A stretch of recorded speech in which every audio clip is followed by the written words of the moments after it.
Hey guys, and welcome back to another episode of the Renaissance Room podcast. And in today's episode, I just kind of wanted to get on here and just kind of piggybacking off of conversations we've had about the reality check pod and so forth. I just wanted to come on and because, something that's always talked about, we have to kind of just, call it out, relationships. And as someone who invested so much into relationships and just really prioritized it, like not obsessively, but womanly, if you know what I mean. You know what I mean? And so I'm not projecting, but what I do want to say is that what I think all of us are striving for, especially in terms of, social media and just, the relational sector in society that really encourages self-improvement for these fantastic relationships that we see depicted on the media at this point, right? Because as much as we want to ignore aesthetics and depictions and we can tell ourselves this is fake and it's not real, it is, right? It is. I mean, you see a thing over and over again, it actually very much becomes real. And so I just wanted to get on here and let you guys know that a lot of this stuff does not exist, right? It doesn't exist. I'm actually going to be frank in when I say this, but I actually think it's actually quite rare that people find true love, genuine love, that type of picture perfect type of depiction. You know what I mean? I think that's actually incredibly rare. And I think it's important for people to know this today, especially because, people are really diving into all different type of communities, online communities, and just really dark places on the internet. And people were getting information that was really harmful. I mean, they've literally got information out here to where you can learn how to manipulate people. You know what I mean? And it's normalized and there is no crime, right? There's no legality for recourse of emotional abuse. Or psychological abuse. I mean, I think personally, being someone who is mentally stable, like I'm not even kidding when I say this, but being mentally stable is a luxury because this is definitely the degradation of the human mind. We can clearly see this, right? With the dopamine addiction. I mean, just all of it, right? It's a lot that goes into that. So if you are someone who is mentally healthy, that's a blessing, because most people are not. Most people are dabbling and struggling with all different kinds of things. And that's not to, shame anyone or say, hey, this is what we're, because right now we're kind of in this weird place in society where people are using any leverage to stand on top of the other, right? This is what happens when you have that, that kind of like classism and there's that huge divide and it's getting wider and wider between the have and the have nots, right? People were using anything, to compete with one another, women especially, right? This is something I've seen a few times over and over. Women are definitely doing this thing to where it's women against children and women who are married and against married, like, you know what I mean? Like, and I think it's really because of insecurity. I never really been a competitive woman, I can honestly say. So I really can't speak to that. And I'm not trying to be like, oh, I didn't have to overcome. No, I really wasn't. But anyway, getting back to my whole purpose of making this short pod is just to kind of let you guys know, no, seriously, like what you're striving for, it's not out there. I think it's incredibly rare. And I don't think that I'm saying that out of scarcity or fear. I'm saying that with a very sound mind. You know what I mean? I think it's very rare to meet someone and have like real love and you have this kind of like fairy tale type of thing. And you're just so like, I think it's very rare. It's as simple as love is. All it is a commitment, a commitment to love and care, to be devoted to another person. Love means many different things for a lot of different people. A lot of people have grown up with a lot of different definitions of love. Me coming out of religious communities, I had to realize that, you got to be careful. You got to be careful. People say they love you. You have to ask them, what does that mean? For a lot of people, love is, I love you under the condition that you do what I expect you to do. And I don't mean expect in terms of like the love, care, devotion, but expectations in terms of like, as long as you're who I think you should be, who I feel like you should be, if you're essentially, as long as you're under my rules and my regulations and my standards, then I love you. right? That's how it is with a lot of religious people. I learned that, like, they only love you as long as you're following their rules, right? The moment that you stop following their rules, they don't love you anymore. And we all know that that's not anything that's outside of the norm, right? We know that with religious people, that's pretty much what it is, right? It's about the outer man. It's about the laws and the rules and regulations. Okay. And so love has a different definition there, right? For some people, love is, that maternal, unconditional love, which is pretty, it's enmeshed, it's underdeveloped, it's not well, right? You have a lot of grown people out here who believe that love is, if you let me do whatever I want to do, you know what I mean? You let me, abuse you, you let me manipulate you, you let me control you, you let me do whatever I want, then I love you, right? This is love to me. You let me get away, you let me do, you know what I mean? And unfortunately, for a lot of young men specifically, and when I say young men, we're just talking about men in their 30s and so forth. Men in their 40s, we're not really getting into those conversations because I'm not going to play with you. But yeah, a lot of young men in their 20s and their 30s and so forth. That's what love is for them, right? And for a lot of young men, unfortunately, we know that there's a fatherless epidemic. It's always been there, but you've never had someone to bring a bit of a balance, right? Dads don't typically love unconditionally. Dads typically love based on conditions, right? Dads aren't going to love you if you're acting out, being crazy and having a whatever episode, or I don't want to say episode, let me not be insensitive, but dads aren't going to love you if you are just out here willy-nilly, right? Dads typically have conditions, right? And so for a lot of people, there's typically one or the other. You have a huge imbalance, right? Of like what love is, because for a lot of people, it's definitely one of those things to where, either the only love they've ever had, right, was maternal. So the only love that they know is maternal love, right? They don't know, hey, right? You can't get in a relationship with someone and be acting crazy, right? That's not going to fly. You can't be with someone and think that you can do whatever you want to do and not have anyone to answer to, and there's still going to be love there, right? Like it's not that. And people would like to make the argument that this is conditional, but I think that that's a little bit more of a simplistic way of thinking, right? There's no way that a grown person should have to endure suffering at the hands of another person to prove that they love this person, right? That's absolutely ridiculous. The only people we should be suffering for is Christ. Hello. And he suffered for us. You know what I mean?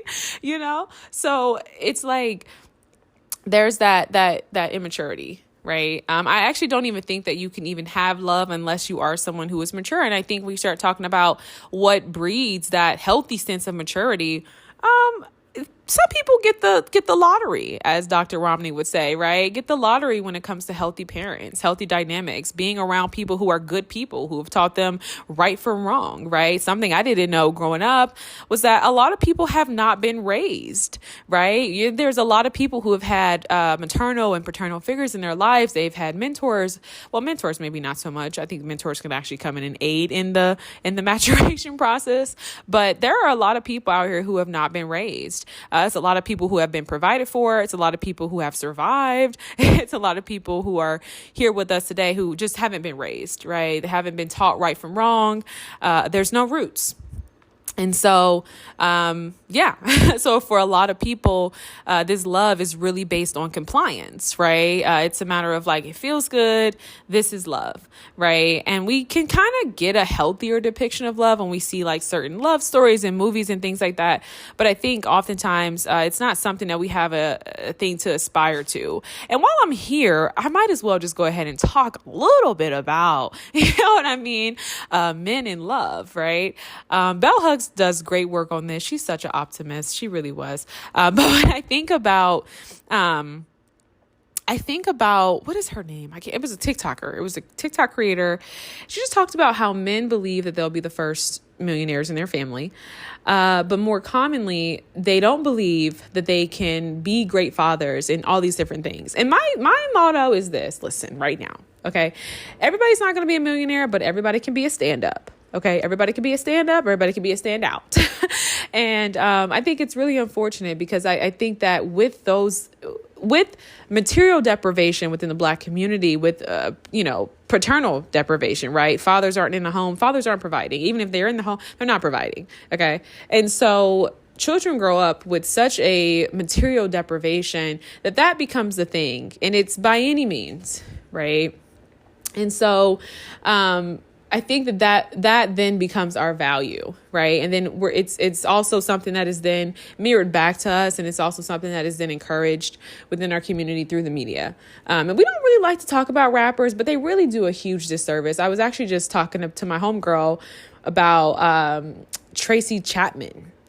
And she is the country singer who sang the Fast Car 1988. And I remember when Beyonce got her capital self, right, her capitalistic self, up on the forefront and was still pushing music, talking about how she was the first country Black woman singer, et cetera, et cetera. And when the headlines first came out, I knew that this wasn't true. Right. Just instinctively, I knew it wasn't true because I said, there's no way. Right. Black people are incredibly innovative. And somewhere along the way, I'm pretty sure this has been done before. Right. I highly doubt that this is something new. And it was interesting because there really didn't seem to be anybody who really batted an eye. And I think this is also what happens when you have hidden figures. Right. And a lost historical knowledge about Black history and Black innovation. And I thought it was very capitalistic. And I just knew, like, even just looking back, considering Tracy Chapman and all the other people that Beyonce have stepped over, all the other women that Beyonce has stepped over to her continuous reign of fame and being the first and being this innovative woman, it's just really sickening when you think about it, right? And I don't know where I'm going with this podcast. I'm just kind of spewing my thoughts off here as I'm getting ready to conclude. But I genuinely believe this is why it's so important to really be someone who has your own personal sense of value. I think it's really hard for Black people to have community because there is an over prioritization of materialism, and there's also over prioritization of exploitation, and there's rewards for narcissism and things like that, right? Who could be the toughest, who could be the meanest, who could be the nastiest, right? It's all about being the baddest, et cetera, et cetera. We're rewarded for the violence that we commit against one another, like emotional, spiritual, mental. I've seen Black scholars, so I'm going to go ahead and throw them out there, right? Intellectual violence. Like, there's a lot of that. But the point that I'm making is seeing Beyonce go from, kind of having this career, where she's got this thing about her, and it's like, oh, Beyonce is kind of like a stand-up, right? Like, she's noble, she's the queen, she's honorable, she's all these different things.